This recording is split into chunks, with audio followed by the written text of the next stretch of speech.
6, 5, 4, 3, 2, 1. Somebody kill him! Stand aside.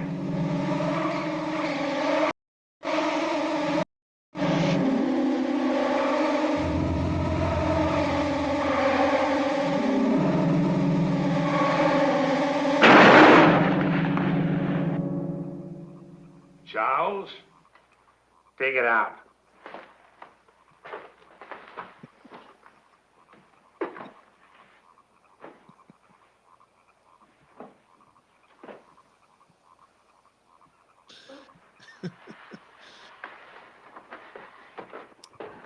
Well, what's everybody standing around for? Let's eat. Hello and welcome to the Worst Movie Ever Made, an experimental movie podcast designed with one thing in mind: to find the worst movie ever made. I'm your host, Chris Ockman. I'm joined by my co-host and fellow mad scientist, Rob Scucci and Bob Hassick. Hey guys, how are you? And why are we doing frogs? Because at this point in our show, which you could see the episodes of www.theworstmovieevermade.com, we've now taken the deep dive into the eco horror genre. And my oh my, there's so much to talk about. So I guess I will. How are you, Bob? I'm doing okay. I just today was the day of all new students. Out of my 528 student school year, this is my last third of students. All right. Okay. And my voice is going to be suffering, but it's totally worth it for this episode. All right. Hell yeah. Fuck you. Do you want to explain? Do you want to explain this movie now? Yeah, I guess so. Okay. Those alliterations are sick. Let's hear Bob explain the flick.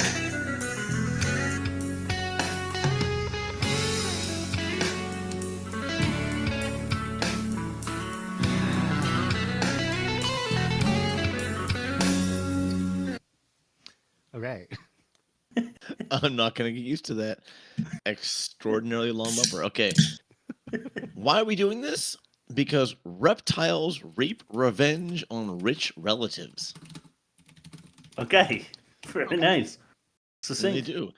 So a wealthy family of schmucks. That's what I'm calling them. Yeah. They are. They have doomed an entire island to reptile revenge. There's no other way to put it. And murder because of their overuse of deadly chemicals. And there's no other way to put this. While motorboating, they nearly run over a man in a canoe who's kind of like a more in tune with nature guy. Yeah. Because he's on a canoe and he's taking photos. Pictures of wildlife. Yeah, exactly. Yeah.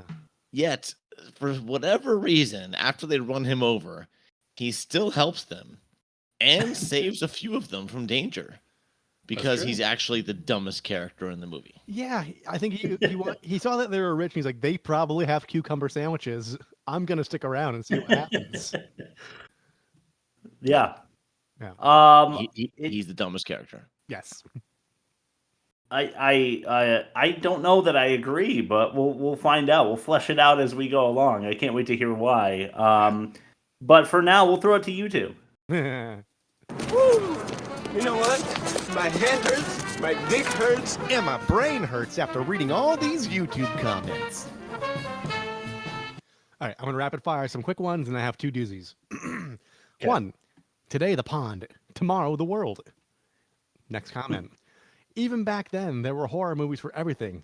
This movie is tied for my first as favorite eco-horror movie. They never say what the other one that's tied for first place is, so I'm assuming they're dumb. Next comment. I don't know what's greater, the number of creepy crawlies attacking or that old fool's denial and stubbornness. The hubris of man. I agree. Yes, of course. Next comment. I was 3 years old when this movie came out. I was about 10 when I watched it for the first time. Don't need to know any of that. Back in those days, TV still had rabbit ears and we got 3 channels. Thank you for offering nothing to the conversation. And this was 13 days ago this comment was made. Next comment. Wow. I love the frog sounds in this movie. I would love to hear this all night. It's so soothing. And then here's the 2 bigger ones. all I could think of through this whole movie was, look at all those frogs, snakes, and gators. Must have a lot of turtles and crawfish and fish too. I would be eating better than I would shopping at any supermarket. Okay, that's how it reads. Yeah. Don't blame me. Oh, All right, next one. Last final comment. 2 things. 1, this movie doesn't get enough credit as a legitimately scary movie. The slow burn, deep south, swampy atmosphere and unsettling musical score is enough to give anyone the creeps, notwithstanding the crawly critters. Number 2, the remastered picture is out of this world. I remember watching an nth generation film version on late night cable, not being able to make out half of what was on screen. This version is very revealing, almost gives away what is lying patiently in the shadows. Speaking of late night cable, it made me want to hook a late night cable to my ceiling and hang myself because I fucking hated this movie so much. I was gonna say for the non-YouTube audience, Chris was shaking his head so hard his headphones nearly shot at the camera. No joke. This was maybe my least favorite of all the movies we've done in our 200 seasons and 300 episodes. Yeah. All right, let's throw it to. It's making me so happy. Anyway, go Oh my ahead. god, made me so mad. Let's throw it to test number 1, the worst of its kind. Hey, what's going on? We let science and data determine what's the worst movie. Otherwise, You're gonna jump to your conclusion. The Man Who Killed Hitler and Then Bigfoot with Sam Elliott, a 75. What's his deal? Can't believe that.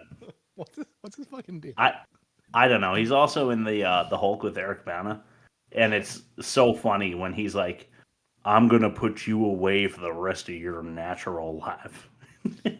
I don't know. There's a couple good lines from that movie where he's just like funny because the whole movie's unintentionally funny and bad. Yeah. Anyway, moving on. Lake Placid, Bill Pullman, a 47. Okay. I can see why. That's kind of eco horror. Big gator. Yes, totally. You know. And Poltergeist, not sure why, but Craig T. Nelson at 88. That's probably why. It's Alive with Shannon Farrell at 67, and then finally, Tales from the Crypt with Peter Cushing in 90.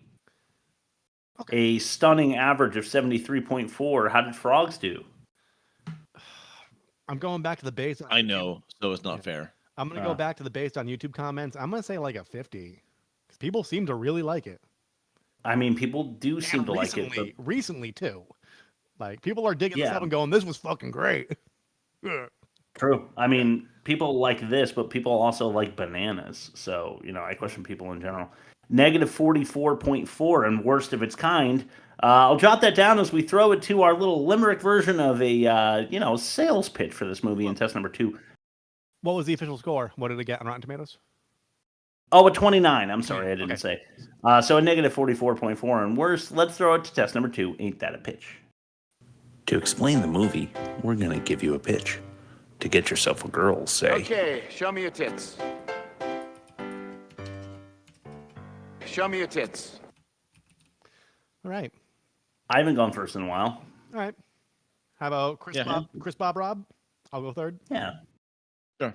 All right. Yeah. All right, here we go. Ribbit hiss, ribbit in my brain. For days after this movie, it drove me insane. Hiss, movie sucks. Let's ribbit, fuck, ribbit, hiss, worst movie ever made. Okay. Okay. I like it. All right. Here we go. There once was a movie that was rotten. Though on this show, that's fairly common. Snakes and spiders slay. But let's call this frogs, they say. And never mix poison with caution. No. Okay. Don't do that. Chris, you and I thematically are in the same wheelhouse. So, frogs go ribbit, snakes go splash. But their violent acts won't ruin Grandpa's birthday bash. Knocking over greenhouse poison, what kind of trouble are the boys in? Butterfly lady never recovered from her rash. Rob 4. Agreed. Cool. It's a Rob win. Moving on. Next segment. That's number 3, the most offensive. Yeah. Fucking slut. You touch my makeup again, I'll fucking kill you. Come back when you fuck some of this baby fat off. See ya. I have a problem with pussy. If they take it out, come all over you, call a bounce. Unless she gives you a big tip. The most offensive. All right. All right. I've got a bonus clip for this one. It's not in our top 5. You want to just get it out of the way? Yeah, let me get it. Is it just the one that's called offensive? Should I just, any other preamble, or should I just let it rip? Did I? Yeah, I don't think I included a name. Let's call it 1 pound. All right. I don't think I've ever heard of Midwest Valley Central. Well, not everybody has. But I hope my two go there. You'll meet them later. That picture, that's Jenny when she was a cheerleader. Pretty girl. Yeah, I'd say she was, too. Always was.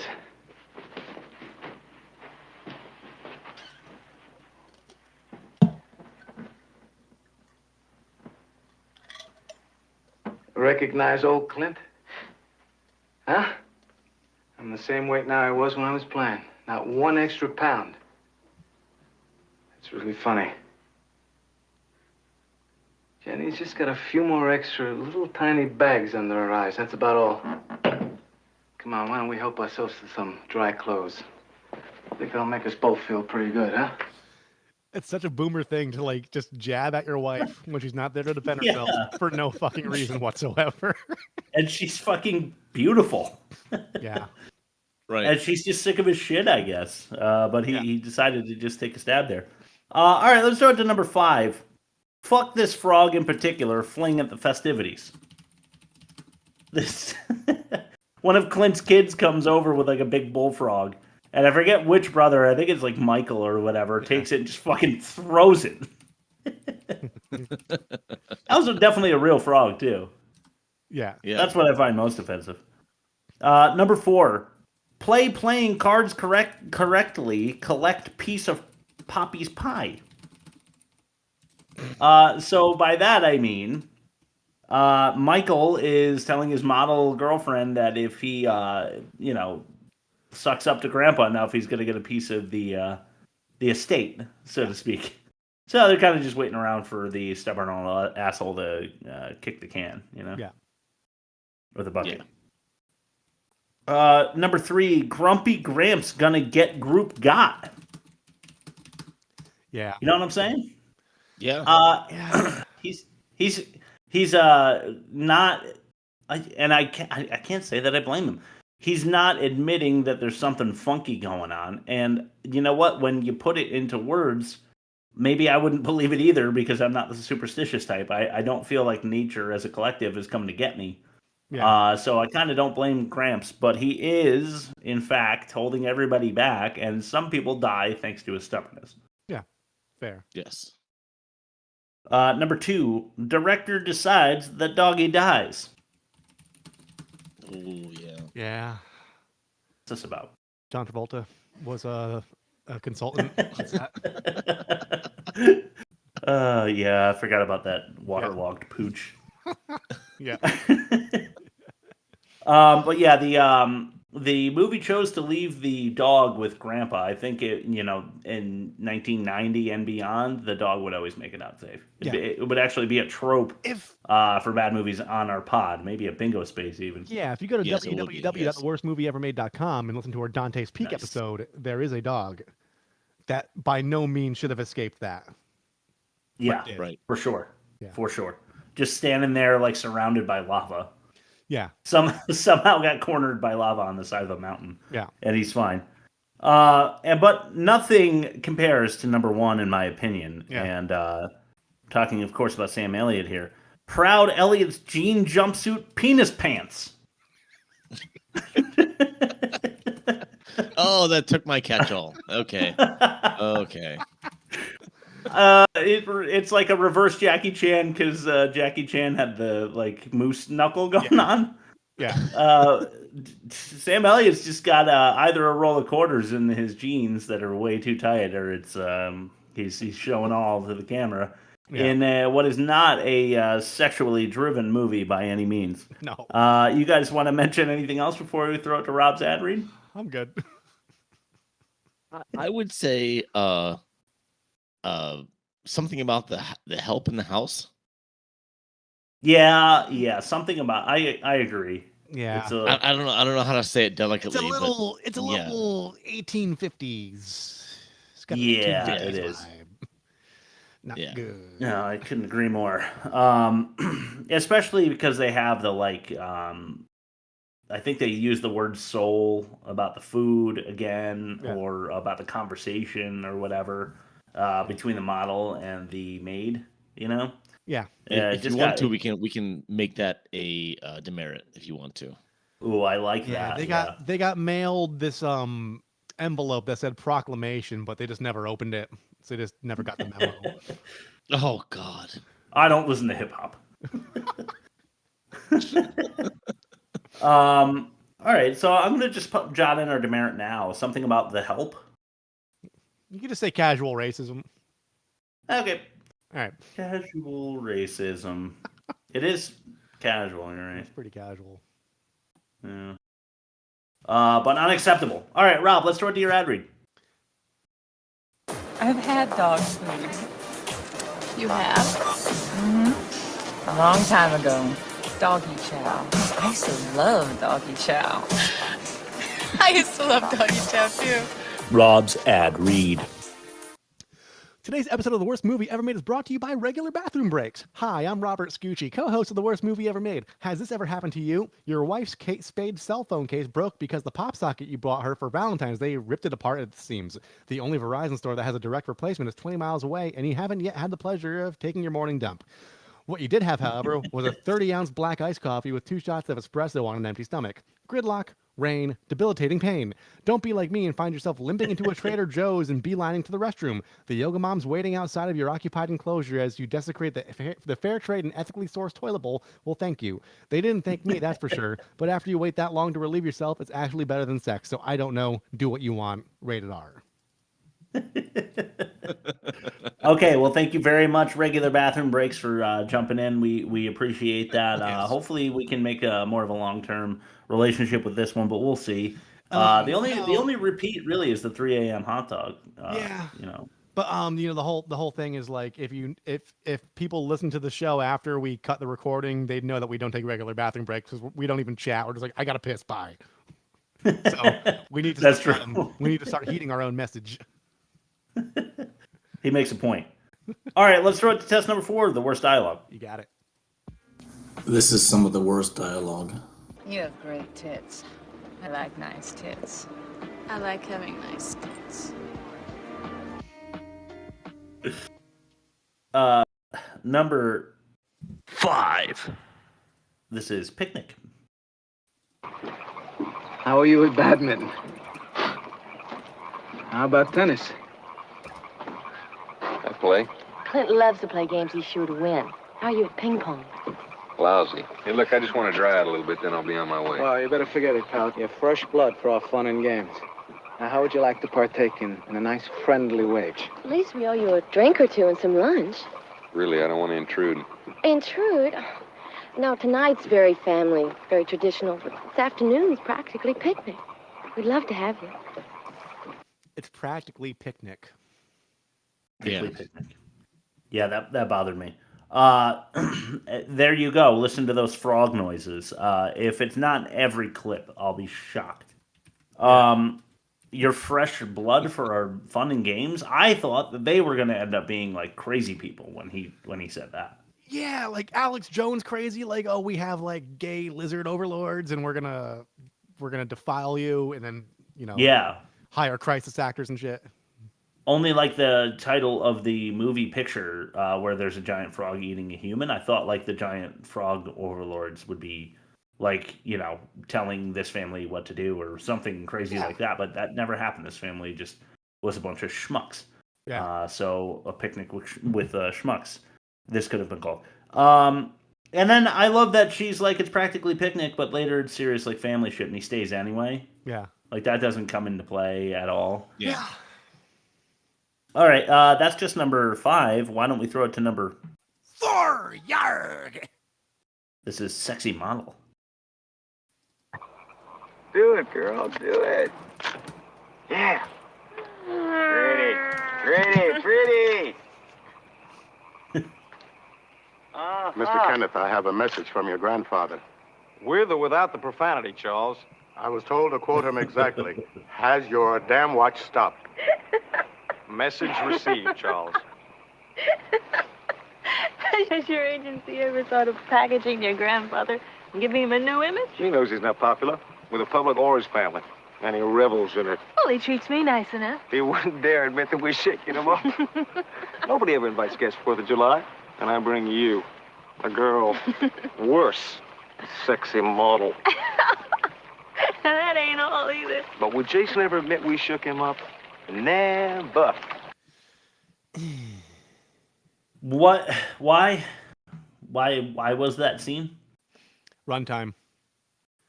Oh. A little bit, yeah. I love how it starts and he's like, yeah, do it.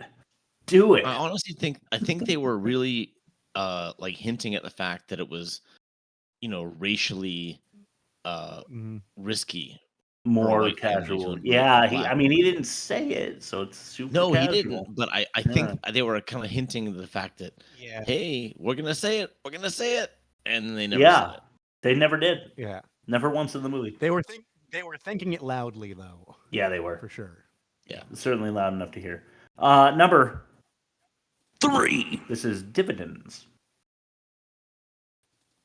That's an unusual dress, Bella. Did you make it? No, I didn't make it. I designed it. And I think it's fantastic. We are talking about the dress, aren't we?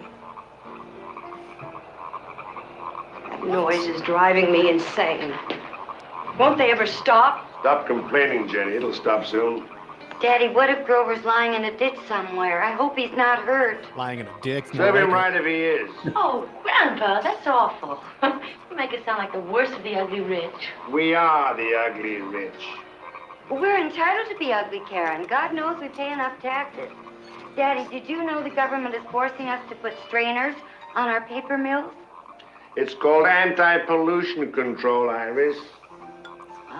What's the difference what it's called? It costs millions.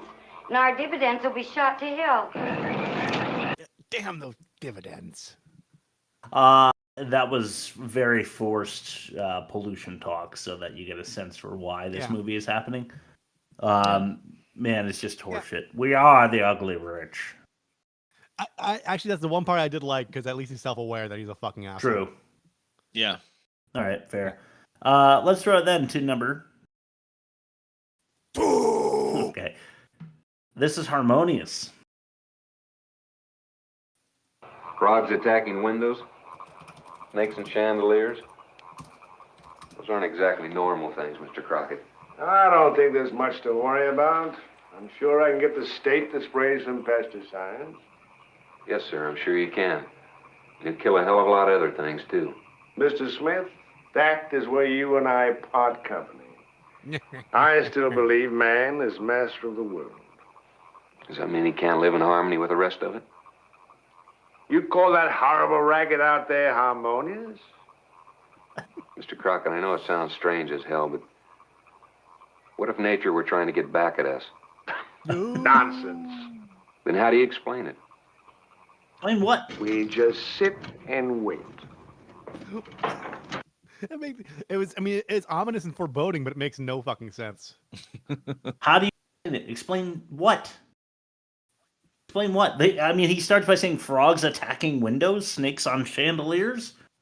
Were those frogs attacking the windows? No, they were just like, One was an obvious gently puppet, rapping and it was on the hilarious. chamber door. Well, I would say I'd have to go back, but I'm never watching another second of this fucking thing. I'm skipping the YouTube episode. I won't even watch the clips. Fine. Fuck that. All right, number 1. This is.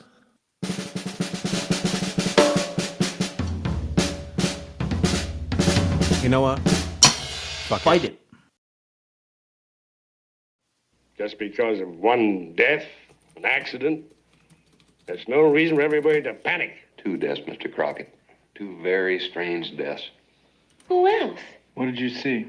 Grover's dead. Found him yesterday. Why didn't you tell us? Because I thought it best not to. Didn't want to spoil your day. Whose day? What happened to him? He was in a swamp. He'd been hit by a snake. Is that another accident, Grandpa? Is that another coincidence? Karen, And everybody, this conversation is ended. No, it isn't. Look, I don't know what's going on around here, or if it's happening anywhere else. But we're a bunch of damn fools. We don't face the fact that we're in a hell of a lot of trouble. And we're gonna have to get together to fight it. Girl. I don't know. Yeah. Talking about this concept is so fucking stupid. 2 very strange deaths. And then I didn't want my son's death or my nephew's death to spoil your day. And of course, her name is Karen. Yeah, that's true. Yeah. Um, But like the fact they call it a strange death, it's like he was fucking with a rattlesnake or a deadly snake or whatever. It's like that's not really strange. It's kind of like a consequence, a direct consequence to your action. It's only if you don't know the entire, what happened to him. It's only weird if he's trying to make like a wiener sleeve of the snake, Wiener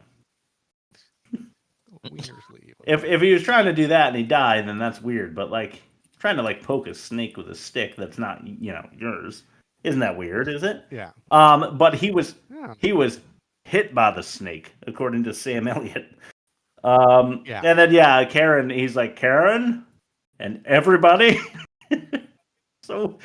So weird and dumb and poorly written. Others. Yeah, and then again, fight. What are they fighting? Are they going to go out and just start bashing frogs with a bat? This reminds me of Mountain Monsters, where like they never show the monster on screen because they don't have the budget, but they're like swinging sticks, going like, "Yeah, I'll get it. A bunch of fat guys just bumbling through the woods. Oh my god, that show is insane. All right, let's throw it to Bob for test number 5, the worst production. You got something wrong with your nipples? They're not sticking up. Stick them up. What? Don't blame the bad production on her nipples. I'm erect. Why aren't you erect? Chris, if wiener sleeve doesn't make my last word, that means nothing else good happens. Oh my god, I really hope it does. Yeah.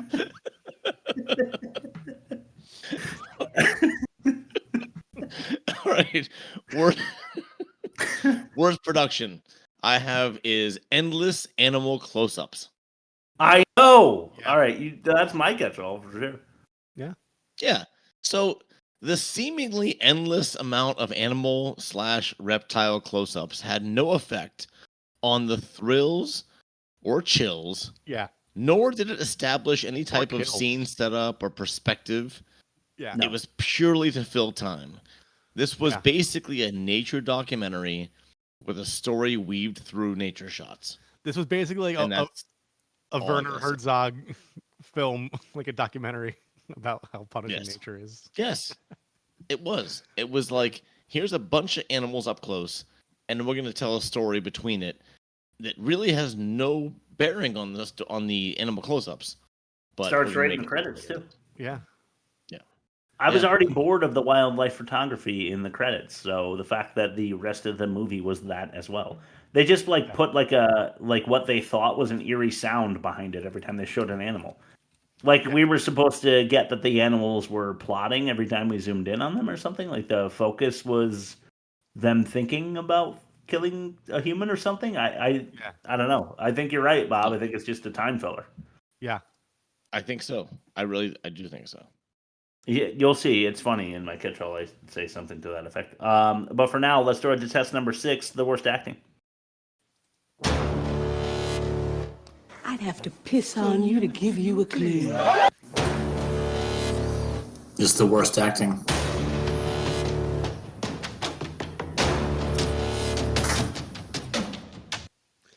All right.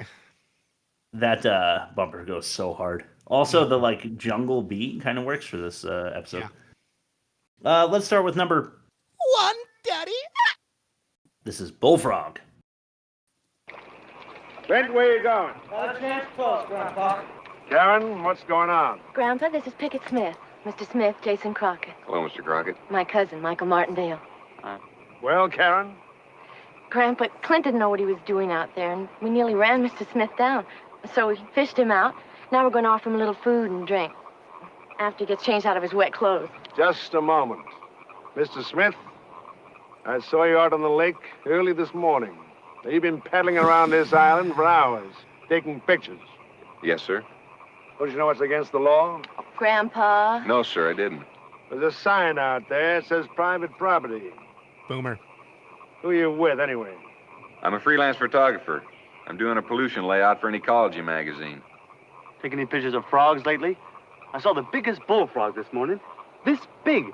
Damn creatures are everywhere. Everywhere. Croak all night. Well, you know, I sent Grover out to take care of that. Mr. Smith, you happen to see a man spraying in that small bay on the North Shore? Lady, all this man has got to change out of his wet clothes. Grover's not back yet. He'll be back, Karen. I want to argue that his accent is inconsistent. Out on the North Shore. But the worst part, and by the way, is that the same guy from the thing with two heads? Yeah. Yes. Okay, I assumed so. Same character too. Honestly. But when he says, Mr. Smith, you've been paddling around the lake all day. Earlier this morning, did you see a man spraying? It's like, well, I don't know what the fuck he is doing, but it's crazy to me. Anyway, number 2. This is Came By. Welcome to another day in the life of the Crockett. Want some more coffee? No, thanks. I nearly came by your room last night. Why didn't you? The floorboards creak too much. I'm sorry Jason Crockett doesn't keep his floorboards in better condition. I liked talking to you last night. We'll have to do more of it.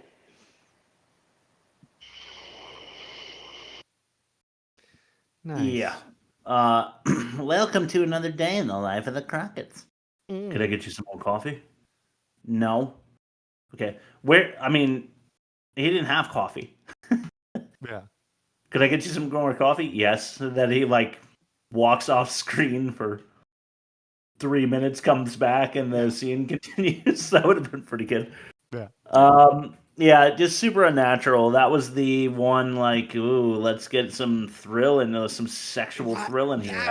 This was the pinnacle of sexual tension in Frogs. Honestly, it really was.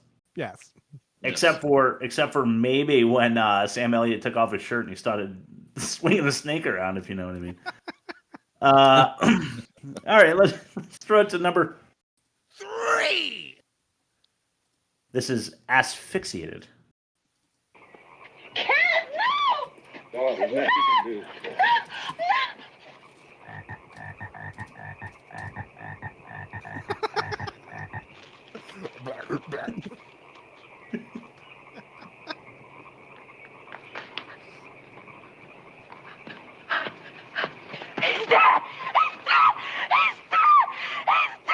Who's dead?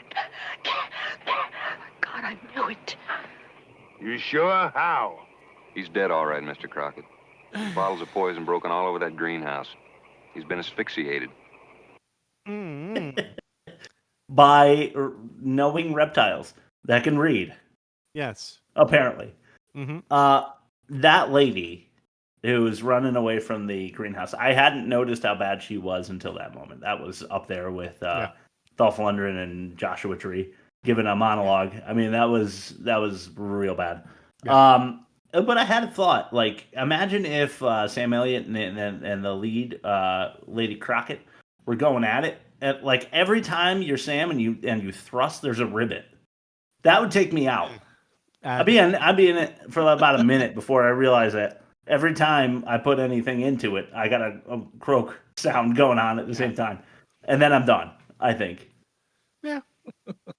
Could work to your advantage though, if it's a turn off, longevity. Yeah, sure. Thinking about I used to think about oh my god, I almost said baseball. Baseball and cold showers. Oh, maybe that was the thing. Yeah. That's different types of construction material and stuff like that. We'll do it. All right, number 4. This is also unbelievable. This is Jefferson City. Did your car break down? No, it's a long story. Thanks for stopping. Well, we're headed for Jefferson City. I just picked my son up at camp. Hi, I'm Bobby. Hi. We've been on this road for practically 3 hours straight, and you're the first souls we've seen in an hour. It seems very strange that everybody's disappeared inside on a holiday. Hey, you want to see what I caught? They were all over the place at camp. Ever seen a monster big as him before? That was supposed to be the final jump scare. Like, yeah. Oh, look at this tiny The kid's frog just that's in holding a captivity. frog. Yeah. And then lightning. Didn't have glowing eyes or anything. Wasn't holding a knife. You know? Should have been. Yeah. Should have been. This movie would have been so much better if it just had a little knife. Yeah. Oh my god, that would have been great. That lady was absolutely awful. Yeah. Yes. In my opinion. All right, why don't we throw it back to Bob and we'll get into some fact or no fact. Sure. Can you spell MGM backwards? I bet you can't. MGM. I'm impressed. That's a fact. Now here's some more. All right, this is a game that, even though the movie is called Frogs, I called this movie It's Not the Frogs. Because it wasn't the frogs.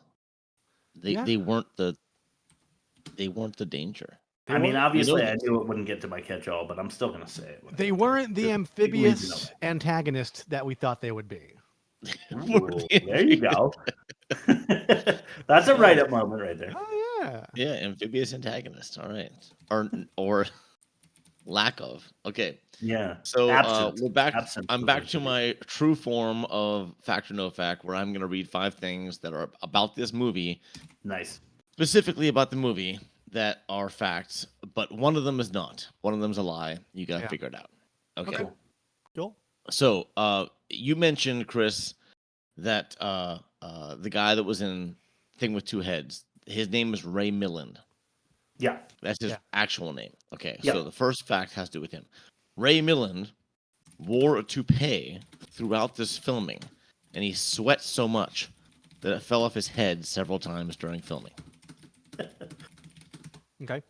Okay. Second fact.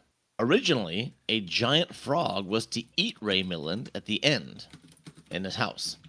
But the effects team wasn't up to the task of making a realistic-looking giant frog, so they decided against it. I wish they went with it. I mean, I don't even know if that's true, but yeah. God, that would have been great. Third thing. Many of the 500 frogs and 100 cane toads purchased for use in this film escaped during production. I'm not surprised. Yeah. If true. Okay, fourth one. Originally, Iris, that was the older wife, died by being pulled into quicksand by a giant butterfly rather than by a snake bite. Okay. And fifth, Stephen King has mentioned this film as the reason he decided on a topiary instead of a hedge maze in his book, The Shining.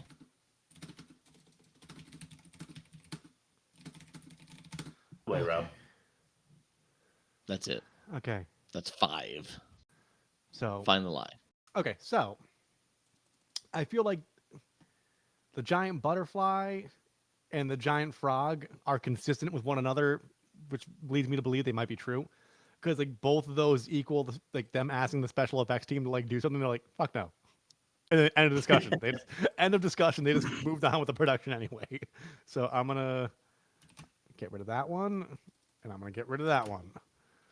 Many of the 500 frogs and 100 cane toads purchased for use in this film escaped during production. I mean, they're wild lizards. You can't train, to the best of my knowledge, you can't train a lizard.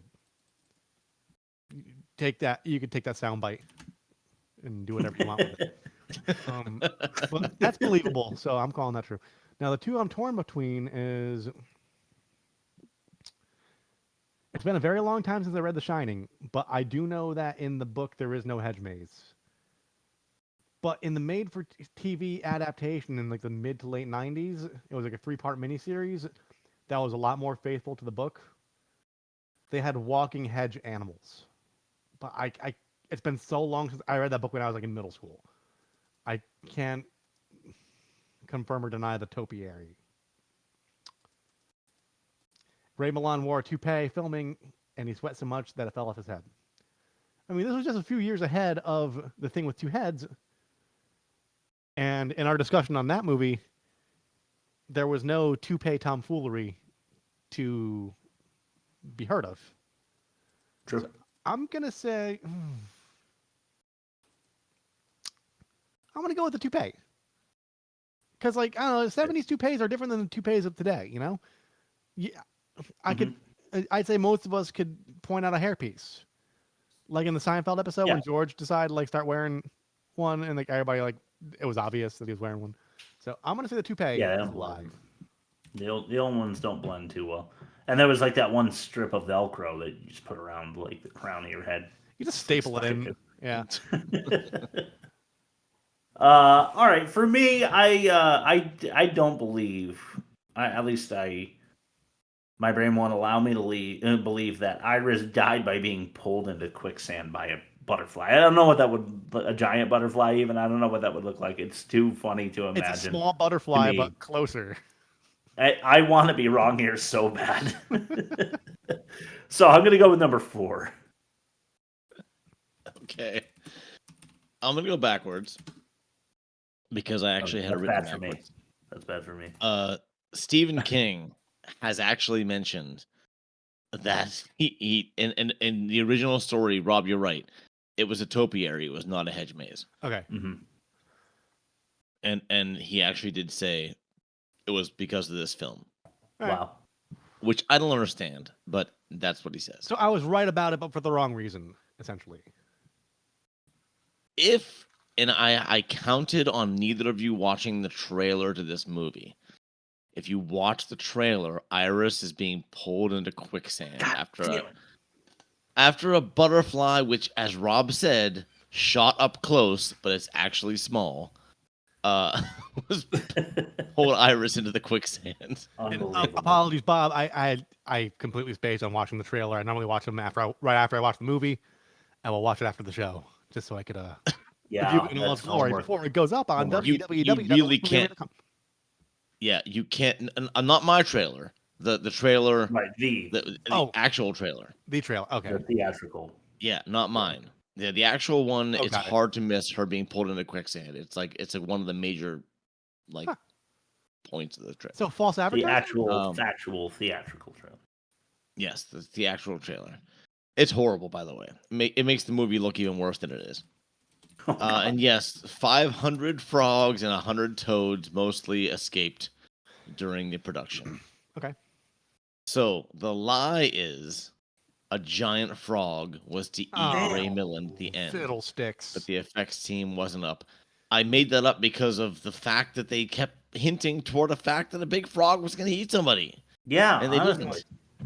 So yeah, he did wear a toupee, and he sweat so much that they kept falling off, which is why I think he wore that stupid hat in like a good portion of the movie. Ooh, fair, yeah. Well, he did look like Dr. Moreau. Yes. No, he didn't. He didn't have a little midget monkey next to him, pantomiming his every move. True. Okay, so neither of us win. You win this one, Bob. Well done. That's okay. Yeah. Dang. No wins for Chris yet. But you know what I'll win? I'll win the catch-all. Let's throw it to it. Time for the catch-all, which is basically just boob jokes. Take a look at these bits. What are these, watermelons? This is a stage, babe. It's not a patch. See ya.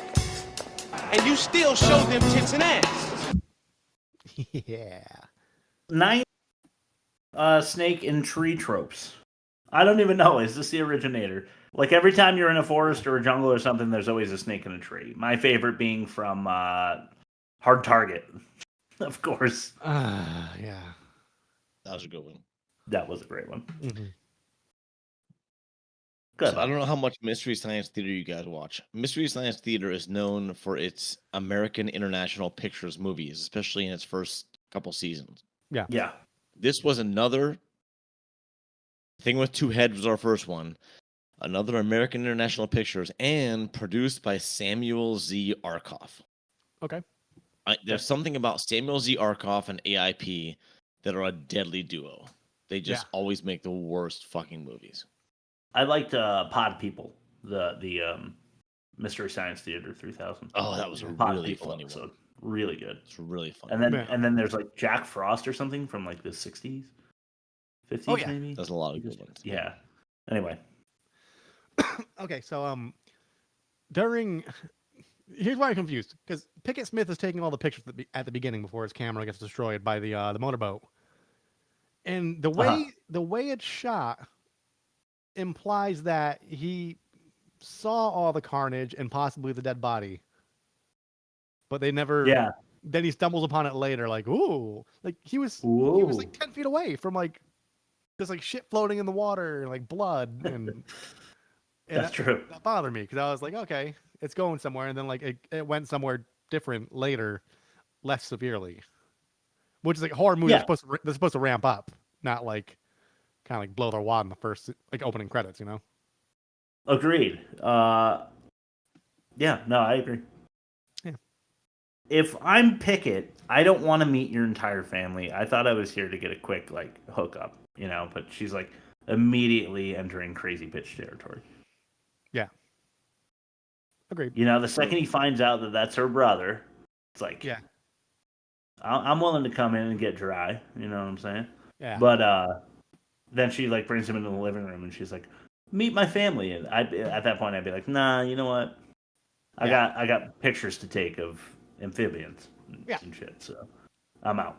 You know, it's not like his canoe was damaged. He had no reason to be there. Yeah. All right, go ahead, Ben. I thought it was very cartoonish and Looney Tunes like that the guy in the wheelchair had a gun and binoculars at the ready at any moment. Oh, that's good. Yeah. It's more like an observation. What else did he have at his fingertips? Sorry, go ahead.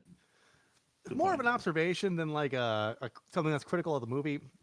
But I don't know, when there's that much bugs and it's that hot, like the fine china and it's like, you know, like probably the Jello mold that's just slightly out of frame. It doesn't sound like a very appetizing picnic. No, I agree. There's probably no insects though with the number of frogs there are. Oh yeah, good point. Yeah, because they're eating them. Yeah, I'm not good at ecology. Yeah. Well, I'm no Sam Elliott, but were animals harmed in the making of this? Oh, without a doubt. Because like they had some pretty convincing dead animal props, and I was like, they probably just, you know, it's 1972. They probably just like killed some stuff. All right, and just laid it down in the forest. I hate to keep going back to Mountain Monsters, but what I've learned about the production of that show is like they scout out an area and they make up cryptids that some are based on real folklore, some are not. But I think a lot of the time, like they find like roadkill or like just a naturally dead deer, and then they incorporate it into their lore by going like, oh, this thing like skinned this animal. It's like, so like I think maybe they probably just, it was like some found roadkill that they just like incorporated. Maybe. Maybe. Yeah. Yeah. Well, I was bothered by the amount of frogs and like whatever creatures they had crawling around the set. And the fact that they were just like walking without watching where they were walking. I'm like, they have to be stepping on some creatures. Yeah, I think so. For sure. No doubt about it. That was my takeaway. All right. So all right, we already talked about close-ups being no good. Sammy Elliott's Moose Knuckle. Yeah. All right. So if I was walking in the woods and I saw that many snakes and reptiles, there's no way I'd be continuing to walk through those woods. I'd be making a quick exit. Yeah, same here. So I have an addition to my list after doing fact or no fact. It's just kind of a point of curiosity here. Yeah. So if a studio, like normally, like, you know, studios rent cameras, they rent like sets and props and like, you know, things that get returned once production wraps. Yeah. So if all the animals like ran off, all the lizards and toads and shit ran off, do they like lose on their deposit? Like when they go back to like the bestiary area they got their animals from, like, you know, this bag's feeling a little light. All right. They They didn't rent them. They bought them. I bought these They frogs. they bought cash. those frogs straight lily pads, dog, right out of their pockets. Okay. Those were purchased. Those Wow. those were slave purchases. So they're just holding the They don't basket. get I them can do back. whatever I want with these. That's even worse. Yes. Because there's no risk of losing a deposit that way. So they're probably stepping on them left and right. Yeah, true. I had very strange soundtrack, and I thought it was super ineffective. I was texting you guys. I thought it was Milton Babbitt at first. He's like a very old like synth pioneer from like the 70s. Okay. And like it's all like weird like and like opera singers going like, like it's very weird, strange stuff, but it's kind of it's like, have you ever heard of the Residents? I know Bob might have. No. Bob, have you heard of the No. Residents? They're like a weird like noise rock band, like a Japanese noise rock band. Milton Babbitt and the Residents. Just check them out when you have a minute. When you feel like unraveling, just go on Spotify and just look it up. Yeah. Got it. So I noticed that the one grandson or son, I don't know what he was, he's driving the Jeep. He stops it to shoot at nothing, as far as I can tell. Yeah, like a bird. Or Then he shoots himself. Then nature kills him. Yeah. Yes. Let's that leave was- it there. No more commentary on that for reasons. That was real. Okay, go ahead. Just an overall so Pickett yeah. I can't get a read on him because his canoe was undamaged, right? But like he's a professional photographer working for like a seemingly large publication. His camera was ruined. I would have been way more pissed off based on that. And like true. I was willing to let it go, but then like the lack of urgency when he finds a corpse and he's just like told not to bring it up and he's like, okay. Yeah. Yeah. Like, Yeah. You're right. I've never seen a dead body. I would imagine it being a very traumatizing experience. Especially so if I'm away from home, the phones aren't working, and like weird animal shit's also happening. I would be in a somewhat heightened state. Just a little bit of a heightened state. And Yeah, I me wouldn't too. care about the family I just met. I'd be like, see you guys, peace. I'm getting the fuck Yeah, out of here. for real. I'm gonna take the car that I found next to the corpse that I don't care about, and I'm just gonna. Yeah, hell yeah, dude. I'm with you.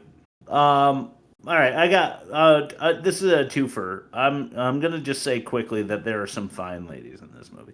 Yes. But mine is supper soaked in snake blood. Like you saw in the opening clip. Grandpa Crockett just blows the snake away right over the dinner table. Yeah. And he's like, let's eat. And everybody's like, all right. They sit down and start eating like, stew with extra chunks and like it happens all the snake time. brain in their butter and Like it's just a regular recurrence. Yeah. It's totally strange. Gunpowder in their coffee. Yeah. Powdered coffee. That's actually sounds like a coffee brand. I will also do a twofer because my first one I've mentioned once, and I was in the trailer. Don't mix poison and caution. Yes. Yeah.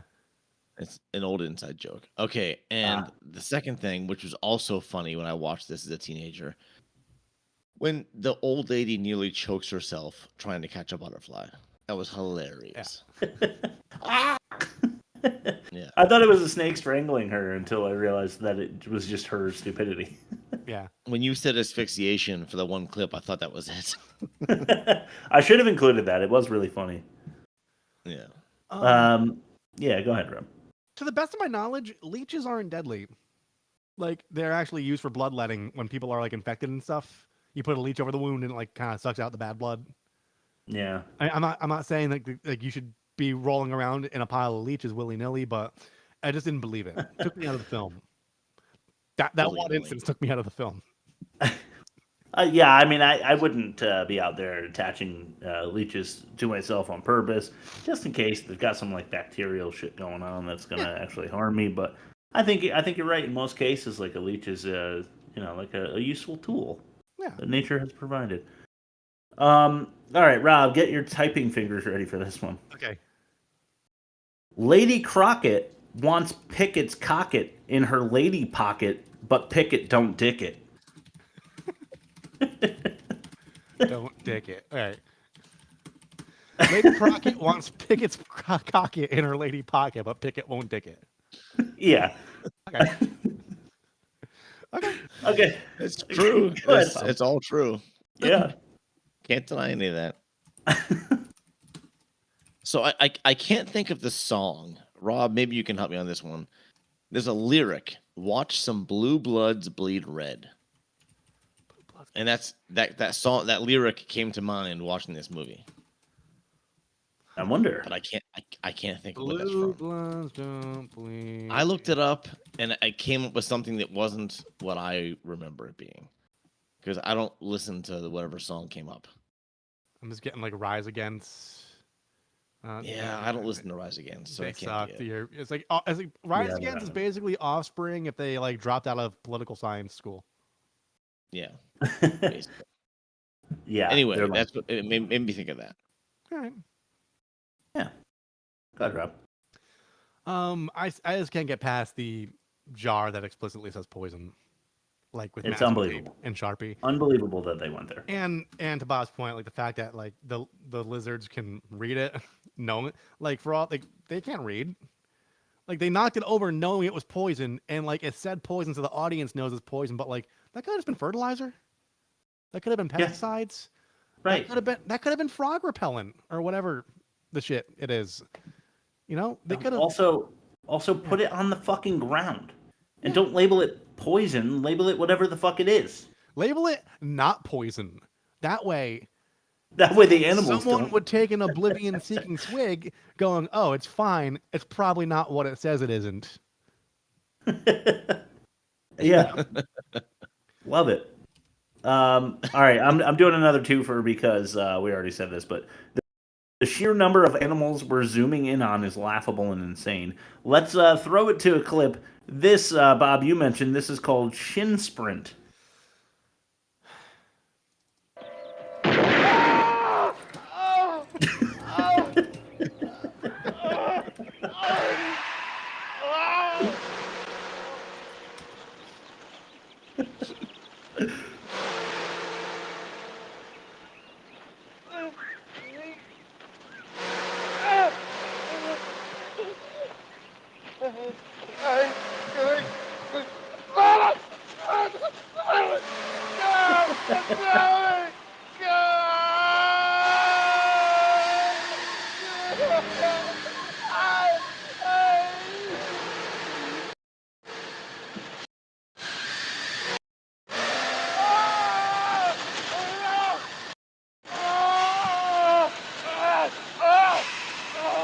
I could have watched 2 episodes of X-Files instead of this movie.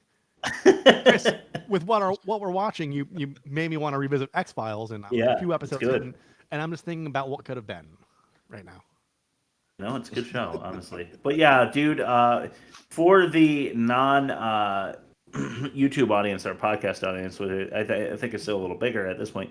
Guy runs into the woods, running with a rifle, shoots himself in the shin, falls down, does not get up, even though he has 3 perfectly capable limbs at this point. Just lays there as spiders and moss eat him. He had no fight. Yeah. Yeah. No will to live. Yeah. And tiny spiders. They weren't even that big, yeah. Weighing him down. No. They're probably not aggressive either. But I guess if nature's out to get you. Go ahead, Bob. Sam Elliott was running in wet denim from the 70s. Oh. Yeah, that that's couldn't a have good felt point. good. No. Yeah. That couldn't have felt That's a good. really Ouch. good point. Sandpaper. Yeah. Yeah. Does slapping a snake with an oar do anything? Yeah, on the ground maybe. In water, I don't know. There's a little bit of a pressure differential that like might phase it a little bit, but like he still had to like he's a nature expert and like he still ultimately ended up picking up and throwing it. Yeah, it might have been like the right move to make before expending energy, swinging a boat oar several times into the water. Yeah, maybe just like throw it away. Yeah. Yeah. I don't know. We know an awful lot about slapping the snake, so I don't know. Yeah. True. Bob's got a point. Not after watching this movie. More like Lake Flaccid, am I right? Hey! Starring Bill Pullman, if you know what I'm saying. Oh God. Yeah.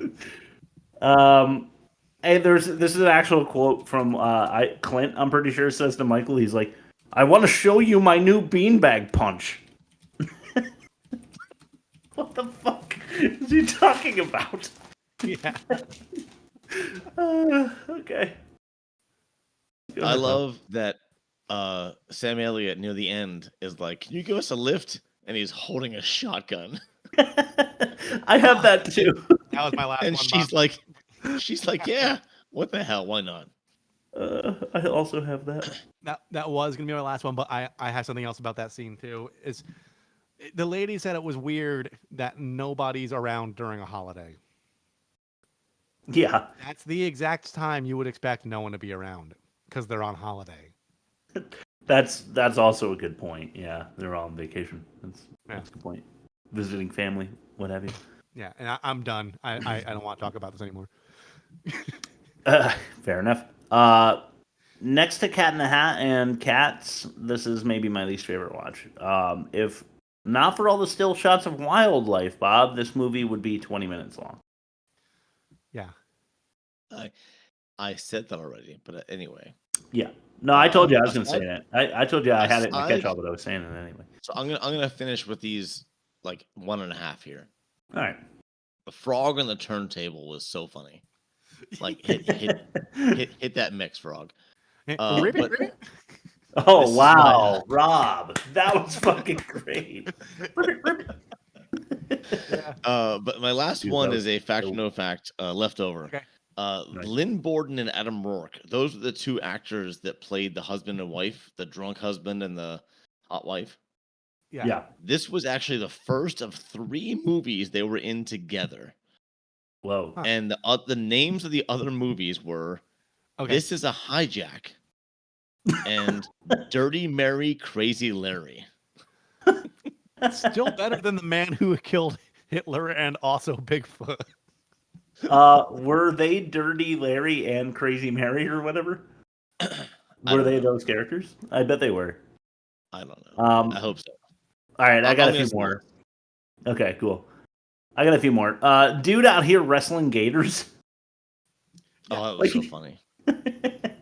He's just got this gator prop, and like they can't make it convincingly biting him, so they just don't really show it. He's just like doing the death spin that they do, but like the gator does not have a bite on him. It's just really funny. Aren't you just supposed to run in a zigzag if you're being chased by a gator, or is that a crocodile? Because it's gator. Because they try following you in the same pattern, but they're slower. So like you buy yourself some time by running in a zigzag. Yeah, because they are fast, straight. Yeah. Yeah. Frogs don't do any of the killing. I know you said this, but I said I would say it. Except maybe the grandpa and the dog at the end. It's only called frogs because they had 300 of them. I was wrong. I guess 500. Yeah, they were going for quantity over quality for sure. Definitely. Grandpa gets a double old fashioned a couple times. I like an old fashioned, you know. Yeah. It's Karen, a double old fashioned. The lizards took the keys to the boat. Yeah. You go back to the boat, and there's lizards on the boat, and the keys are gone. I guess we're supposed to think that the lizards took it. Well, they also cut the rope. That's true, they did. I just thought it was funny to say water snakes ate my husband. Yeah. Why is Grandpa Crockett so stubborn? Oh, that's one thing I had to kind of butt in real quick. Did you get like my super sweet 16 vibes with Grandpa on his birthday? Like it has to go right. Yeah. Just like wearing his tiara and like his like $3,000 dress from like David's bridal. Yes, very much so. Acura cake. It's my birthday. I wanted a Ferrari.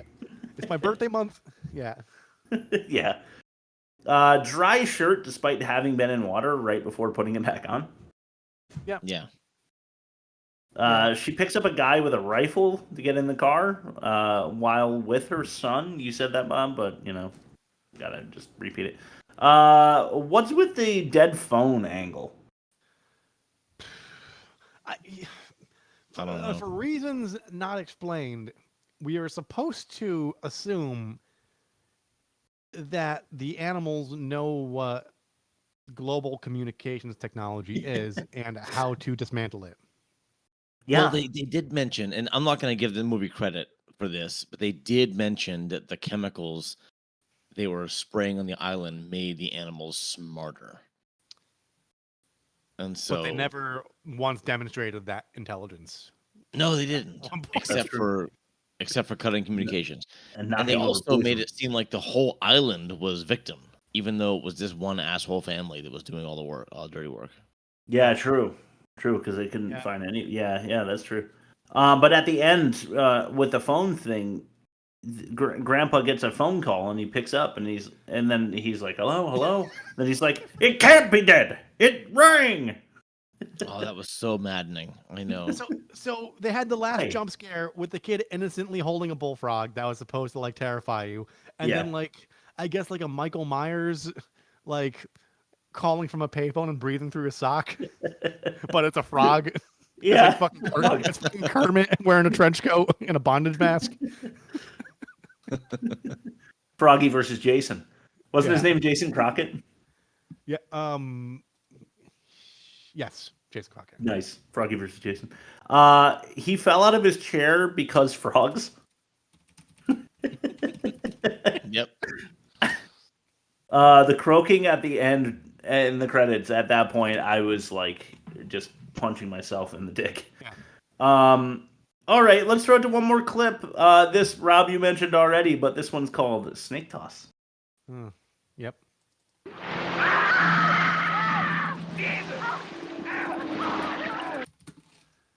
Oh, Jesus! He takes the snake, and the snake just does this thing where it's rotating like a helicopter plane.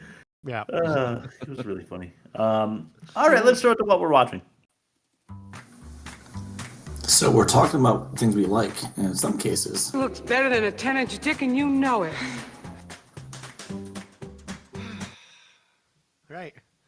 Well, let's keep going around the horn. Me first, or yeah, same what we've been doing. All right, just want to throw a quick shout out to the PS5 video game Spider-Man 2. I started playing that, and it's ridiculous. It's the most insanely fun but complicated game that I've ever played. But for what I'm watching, I saw Dune, the new remake of Dune with my friend in theaters, and it's cinematically just gorgeous, and the movie's not bad itself. Kind of enjoyed it. So on Sunday, I am going to Dune 2 with that same friend, and we're bringing our ladies along. Are you gonna fuck the popcorn bucket? Yeah, probably. It's so buttery. No, have you seen the Dune 2 promotional popcorn bucket that looks like a fleshlight? Oh no. Yeah. Yeah, it's out there. It looks like what's it look like? One of those cans? It's a sandworm opening. Oh. On the lid of the popcorn that looks like a fleshlight. I'm a interested. fleshlight with teeth. Yeah. A snake sleeve. Skin sleeve. Exactly. Wiener sleeve. Yeah. Yeah. Awesome. But yeah, ask me on Tuesday if you remember, because I won't, how that was, because I will be happy to give you a live look at Dune 2 when it's still out in theaters. Cool. I heard you pushing the wiener sleeve. I'm just don't think that's gonna help. Anyway, I did see the first Dune, and I am anxious to watch the second one. So yeah, I agree with you, Chris, 100%. It was beautiful. Yeah, it was. And I kind of want to see the second one. Yeah, me too. But so I watched 4 movies, and I'm going to skip through 2 of them quickly because they were forgettable. Okay. Lost in Translation, not as good as they said it was. I was wondering. The Big Short, that was a yawn. Yeah. And I wanted it to be good, and it just was so boring. We were just talking about it last week. We were just talking about it. It's just don't waste your time. It's just financial mumbo jumbo the whole time. Yeah. And then In the Loop. Okay. 2009. This is a comedy.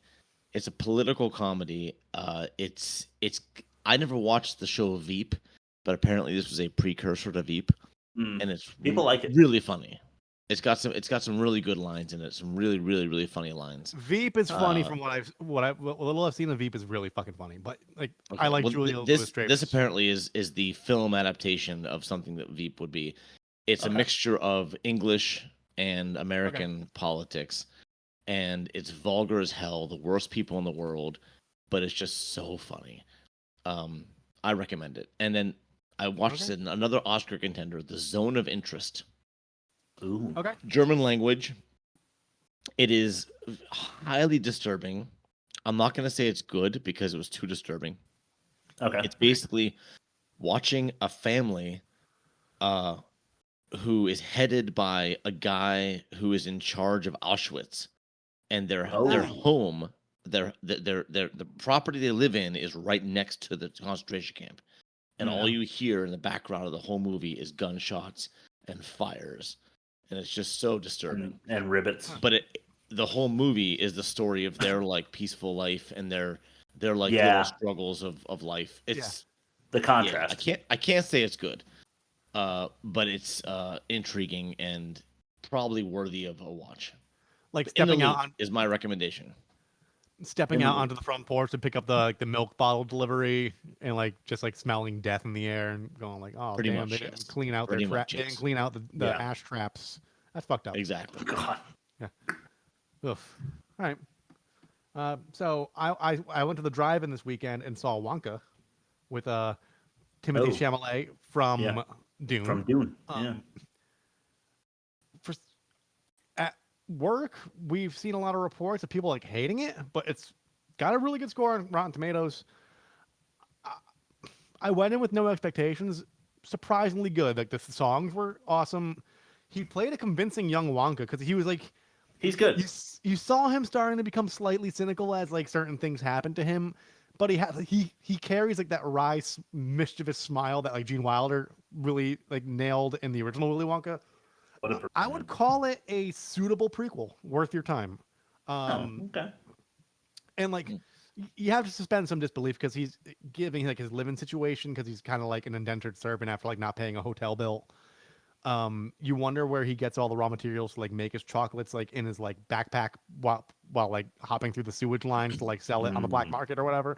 So like, yeah, suspend some disbelief, but it was a nice origin story. I feel like it paid proper homage to Willy Wonka while still being its own thing, but without like patronizing the audience, going like, "Oh, this is a prequel to this other thing that you might not know about." So like, it was constant pandering. Yeah, I enjoyed it. I think they did a good job. It wasn't like Ghostbusters 2016 or anything like that. Yeah. Then I watched a Netflix documentary that I just like. I do op-eds for work where I review stuff, and I was just kind of like, I was running low on supply. I was like, I'm gonna watch a bunch of like true crime because like that's always good. It's always good content to put out. And I watched one called The Hatchet-Wielding Hitchhiker. It came out last year. I've seen it. It's upsetting because it's about this transient, happy-go-lucky homeless dude who clearly had a traumatic childhood. He got like viral fame on the news for like, you know, swinging his hatchet, like the blunt end on like a violent guy who was like hurting somebody else. Yeah. And the studio exec, instead of like, you know, helping him, they're like, let's jam him through the media machine. And like, he's clearly bipolar. He clearly has PTSD. He clearly has a bunch of baggage. And it leads to his eventual incarceration because he, you know, allegedly goes on to murder somebody. And it makes you wonder, like, if they just left him alone or like just did the news bumper and like let it be, he could have been like, you know, he may have found the help he needed. Right. Or he may have, but like, instead of like, we got to get him on Kimmel. We got to get him on Jimmy Kimmel. And it's like, dude. And then they try pointing to this guy's downfall throughout the documentary, but it's like, you're kind of just confessing that you made this monster. You did this. Yeah. You did this to this guy. Honestly. Who just wanted to play acoustic guitar, get pissed drunk, and surf. You know? Yeah. Yeah. He seems like a genuinely charming person, but like, you know, maybe he did have problems that led him to do a horrible thing. Yeah. So that he did have a hatchet at the ready in the first place. Yeah, but to the main like news guy's point, like that's something that you might want to have when you're like, if you're transient You never know when you got homeless, yeah, if you got to cut up some firewood or whatever. So like, or somebody stepping to you. Yeah, but like, yeah, it upset me. I was actually I watched it a few days ago, and I've been like kind of like, oh, maybe we shouldn't do that. I get it. Had that feeling for a few days. I That's what I watched. Yeah. All right, let's throw it to bad credit names. Sure. You get it. I'm a dancer. You're a dancer. Then Henry here is the fucking Virgin Mary. I got bigger tits than the fucking Virgin Mary, and I got a bigger mouth, too. Then Henry here is the fucking Virgin Mary. God damn it. You're the only one who could get my tits popping right. Then Henry Mary. Bad credit names.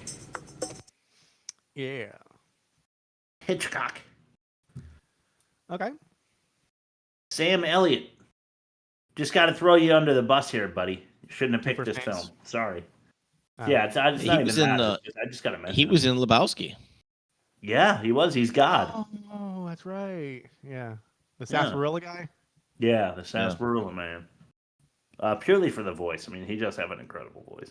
Yeah, pretty cool. Syrupy. And then the last one I have is Joan Van Ark. Not of. Yeah. Right.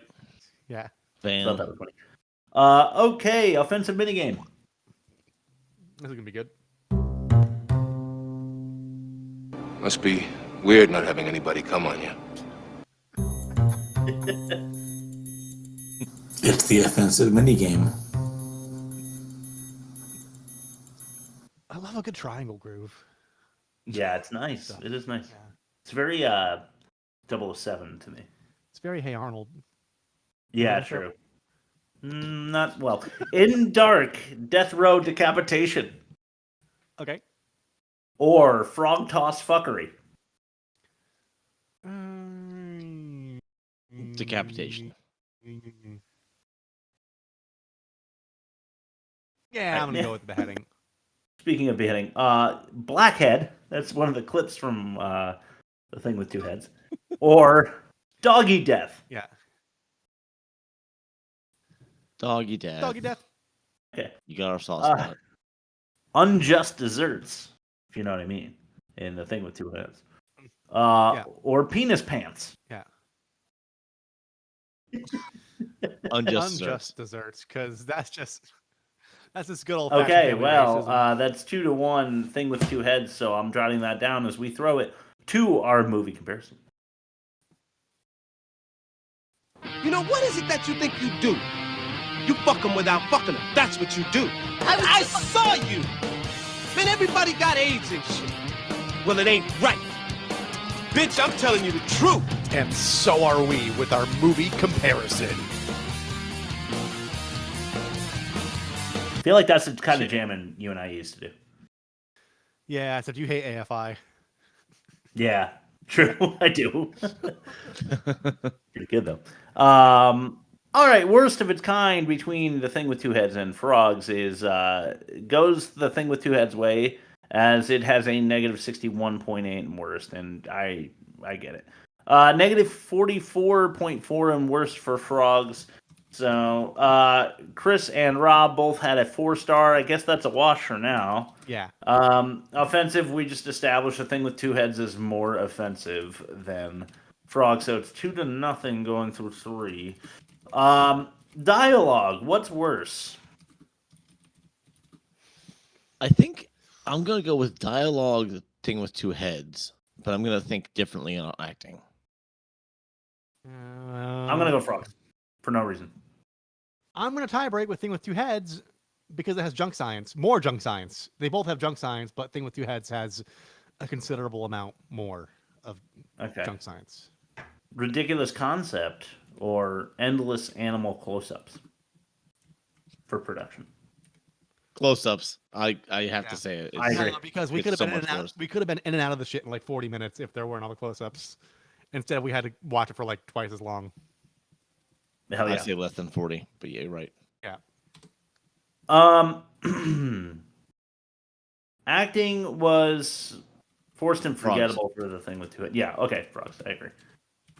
Rob? I'm gonna go Frogs. Good. Because the lack of urgency with the dead body and like the phones being out and not being pissed that your probably $1,000 camera got destroyed because some dude was driving a motorboat like a drunk asshole. It's just they're disproportionate lack of anger on many levels. Demerits ham-fisted by the third act or casual racism? I'm going casual racism. Yeah, that makes us look better. So let's all agree on that. Okay, 3-3 with a wash between Frogs and the thing with two head on the pitch. We both had a 4. I don't know. I want to just give it to Rob so that Frogs loses because I feel like it's the worst movie of the two. All right. I mean, gun to head test. Which one would you watch again? Whatever one you would watch again in a minute. So Frogs loses because I would spray the wall with my fucking brains if I had to watch this piece of shit again. Seriously. Thing with two heads had more laughs. Yeah. Agreed. Frogs had laughs, but not the kind that won't make you want to watch it again. Oh my god. Yeah, because the thing with two heads, the one thing it has going for it is like Rosie's character. Like whenever whenever Ray Milland says something incredibly racist, he just like side eyes him from like a foot away because he's on the same body. And like that's enough for me to like let it redeem itself a little bit, you know. Just like the fucking what'd you just fucking say? Yeah. They're both ridiculous concepts, and one was done ever so slightly better than the other, and that's I think the thing with two heads. So. Worst movie of the season, it's official, it's Frogs, and I feel like that is just correct. That's just right. No need to do a live look in, even though it's still live, because one movie was far outpacing the other two. Do you guys know what we're watching? Is it Time Cops? Is it? I don't know. I didn't look. Bob, do you know? That's what I voted for. I voted for one of you guys, and then I didn't look at it. I voted for Time Cop because that's what I wanted to watch. I vote with 2 accounts because I'm a cheater, and I voted one for mine and one for Rob's. And Time Cop, far outpaced the rest, and I think it's about time we get back into the world of JCVD. Is that the movie with the Is that the one that has a soundtrack? It's like do do do do do do do do do do do. I've never seen it. I've never seen it. I want to say I've never seen Time Cop. Hum that in your head, like do do do do do. That sounds like Beverly Hills Cop. I think it is Beverly Hills Cop. I'm just kidding. It's funny enough on the Predator episode we showed the clip called Meme where it's Arnold like picking up a rock and about to slam the Predator. In the GIF that I was talking about where it's he's about to do that but he stops because the Predator is like playing music on his thing. It's that song. That's Axel F. That's from Beverly Hills Cop, Rob. Yeah. Okay. I think you're right. You are right. I know you're right. I don't think you're right. You definitely are. Yeah, for sure. That's like Luke, my 5-year-old, spent lately. Like I'm like, oh, do you like that? And he'll be like, I don't like it. I love it. Now, Rob, I'm gonna work in that song to the trailer for Time Cop just for. Oh my God! Please do. Do it. So that's what we're watching next week. I love you guys. Thank you so much for listening. Rob, why don't you plug us and throw it to Bob for his last word, which we may already know. We'll see. Go head on over to www.theworstmovieevermade.com. You can find us on all the streaming platforms that you like listening to your podcasts on, including but not limited to Spotify, Google Play, Apple Podcasts, and a bunch of the other shitty ones. You can find us on YouTube, where we do the video version every Sunday of the episode. And then you could also find us on TikTok and Instagram, where we have interactive polls where you can vote for next week's movie. And Bob releases a trailer every week, and some other fuckery, but that's mostly it. But we do some other stuff, I think. Yeah, so check it out. You could email us. You could listen to us. You could watch us in high def, 4K, Blu-ray quality, 1080p. Max. And that's it. I'll pass it over to Bob for his last words. Yeah, Wiener sleeve. All right, you knew it. Next week.